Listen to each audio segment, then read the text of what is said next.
আসসালামু আলাইকুম এভরিওয়ান, আমি রুহুল আমিন তোমাদের সামনে আবারও হাজির হয়েছি ডিগ্রি অফ অ্যাডজেক্টিভের পার্ট 3 নিয়ে।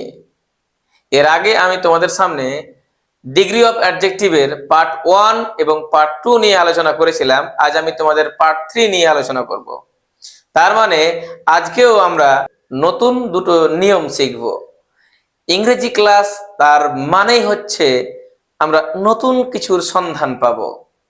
তাহলে আবারও আজকে আমরা নতুন কিছু শিখব, কিভাবে এই পজিটিভ ডিগ্রিকে কম্পারেটিভ এবং কম্পারেটিভকে সুপারলেটিভ করে তার আমরা আরো দুটি নিয়ম জানব। আর তোমরা যারা এখনো আমার এই চ্যানেলটি সাবস্ক্রাইব করোনি, তোমরা আমার এই চ্যানেলটি সাবস্ক্রাইব করে দাও এবং লাইক এবং শেয়ার করে দাও। বরাবরই আমি তোমাদের একটা কথা বলে থাকি, যখনই তোমরা আমার এই ক্লাসটি দেখতে শুরু করবে সঙ্গে একটি খাতা এবং পেন নিয়ে বসবে, তাহলে আমি যা কিছু বলবো তুমি সুন্দর করে তা খাতায় লিখে নেবে। তাহলেই তুমি আরো বেশি শিখতে পারবে। তাহলে দেরি না করে শুরু করি। দেখো তাহলে এখানে কি লিখেছি।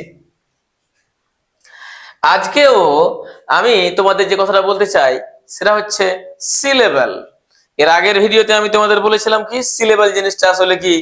সিলেবেল শব্দের অর্থ হচ্ছে, এখানে একটু লিখে দেখাই, দেখো, এস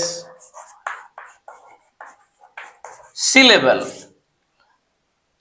মানে ভাওয়েল সাউন্ডের সাহায্যে একটা ওয়ার্ডের যতটুকু অংশ আমরা একবারে উচ্চারণ করি সেইটুকুকে বলা হয় কি সিলেবেল, তাই না? তাহলে সেই সিলেবেল, যেমন আমি এখন এখানে যদি বলি FATHER, দেখো এখানে যে ফাদার কয়বার উচ্চারণ করলাম? দুইবারে। এখানে দেখো কি লেখা আছে বিউটিফুল, এটা করলাম তিনবারে না? ইউজফুল এটা করলাম কয়বারে? দুইবারে। তাহলে দেখো যে কোন কোন ওয়ার্ডকে আমরা একবার উচ্চারণ করছি, কোন কোন ওয়ার্ডকে আমরা দুইবার উচ্চারণ করছি, কোন কোন ওয়ার্ডকে আমরা আবার তিনবার উচ্চারণ করছি, কোন কোন ওয়ার্ডকে আমরা চারবার বা তার বেশিবার উচ্চারণ করছি। তাহলে এই যে আমরা উচ্চারণ করছি এটাকে বলা হয় সিলেবল। এগুলো সব মনোসিলেবল, একবারে করলে মনোসিলেবল, তারপর দুইবারে করলে ডাইসিলেবল, তিনবারে করলে ট্রাইসিলেবল, চারবার বা তার বেশি করলে পলিসিলেবল। তাহলে এই যে আমরা উচ্চারণ করছি, যদি কোনো অ্যাডজেক্টিভকে আমরা দুইবারে অথবা দুইবারের বেশি, মানে তিনবার হতে পারে, চারবার হতে পারে, এই বেশিবারে উচ্চারণ করি, মানে দুইবারের বেশি, তাহলে আমরা এই কম্পারেটিভ করার সময় আর আর লাগাবো না।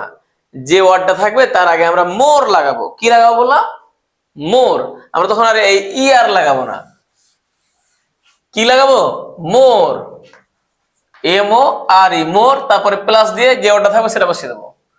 আর সুপারলেটিভ আমরা EST লাগাবো না, আমরা কি লাগাবো? Most, MOST, most. তাহলেই হয়ে যাবে কম্পারেটিভ এবং সুপারলেটিভ, মোর এবং মোস্ট লাগিয়ে। দেখো এখানে দেখো কি লেখা আছে, বিউটিফুল তিনবার উচ্চারণ করলাম, তারপরে দুইবারের বেশি, দুইবার বা তার বেশি। তাহলে এখানে কি লাগাবো? মোর, তারপরে ওয়ার্ডটা লিখে দেবো। তাহলে কি হবে এখানে? More beautiful. তাহলে ওইটা কি হবে? Most beautiful.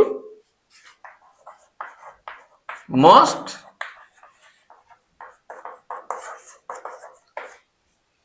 আশা করি বুঝতে পেরে গেছি ব্যাপারটা। দেখো তোমরা তারপর ওয়ান্ডারফুল, ওয়ান্ডারফুল, ওয়ান্ডারফুল। তাহলে কি হবে এটা? মোর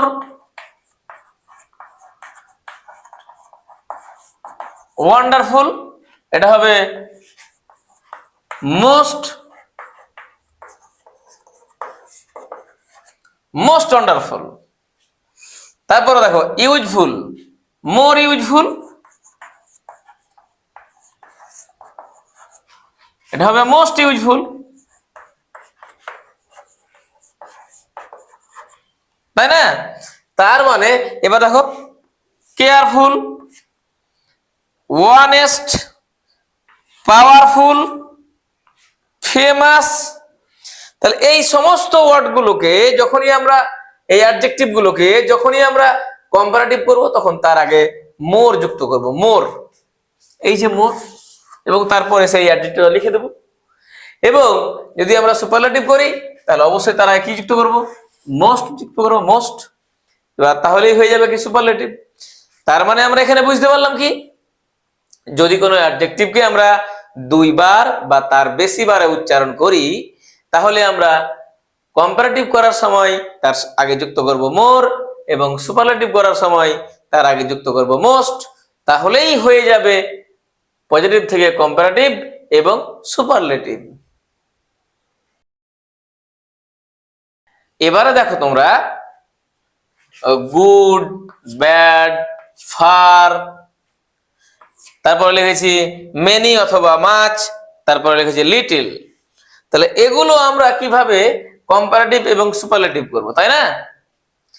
এর আগে আমরা জানলাম পজিটিভ থেকে কম্পারেটিভ করলে তার সঙ্গে আমরা যেমন জেনেছি পার্ট 1 এ এবং পার্ট 2 এ জেনেছি কি, যে পজিটিভ থেকে কম্পারেটিভ করলে তার সঙ্গে ই আর যুক্ত করতে হয়, হয়ে যায় কম্পারেটিভ। ইএসটি যুক্ত করতে হয় তাহলে হয়ে যায় সুপারলেটিভ। আবার যদি শেষে আবার শুধুমাত্র একটা ই থাকে তাহলে আমরা কি করব, শুধুমাত্র এখানে আর লাগালেই হয়ে যায় কম্পারেটিভ এবং এসটি লাগালেই হয়ে যায় সুপারলেটিভ। তারপরে আমরা জেনেছি যদি শেষে ওয়াই থাকে, ওয়াই এর আগে কনসোনেন্ট থাকে, তাহলে ওয়াইটাকে আই করে ই আর লাগাবো এবং এখানে ওয়াই আই করে ইএসটি লাগিয়ে কম্পারেটিভ এবং সুপারলেটিভ করতে হয়।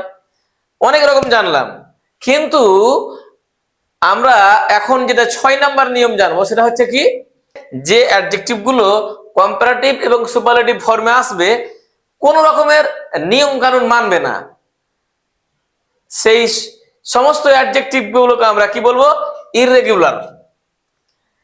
তাহলে এখানে আমাদের কি করতে হবে, এখানে মোর লাগিয়েও হবে না, ইয়ার লাগিয়েও হবে না, ওয়াই কে আই করেও হবে না, এগুলো তার নিজ নিজ নিয়ম অনুসারেই হবে। এগুলো হচ্ছে ইররেগুলার অ্যাডজেক্টিভ যাকে বলা হয়, আমরা ইররেগুলার নিয়মে করতে হবে এগুলো আমাদেরকে। যেমন গুড, বেটার, বেস্ট, তারপরে ব্যাড, ওর্স, ওস্ট।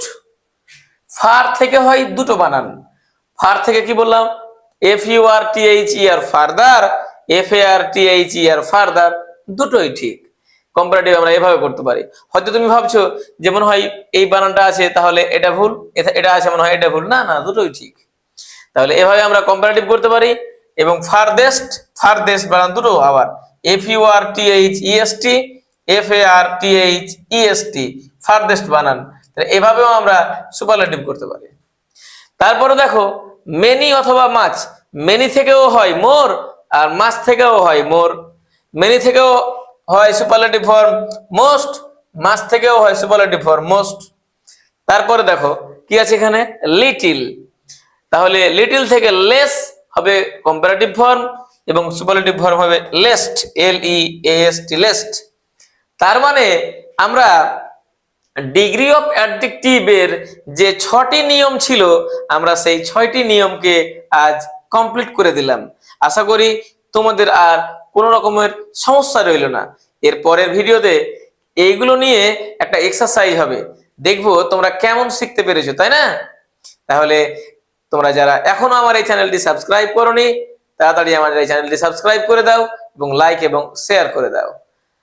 অনেকক্ষণ ধরে আমার এই চ্যানেলের সঙ্গে জুড়ে থাকার জন্য এবং আমার এই ভিডিওটি দেখার জন্য তোমাদের অসংখ্য ধন্যবাদ ও শুভকামনা জানিয়ে আজকের মতো এখানেই শেষ করছি।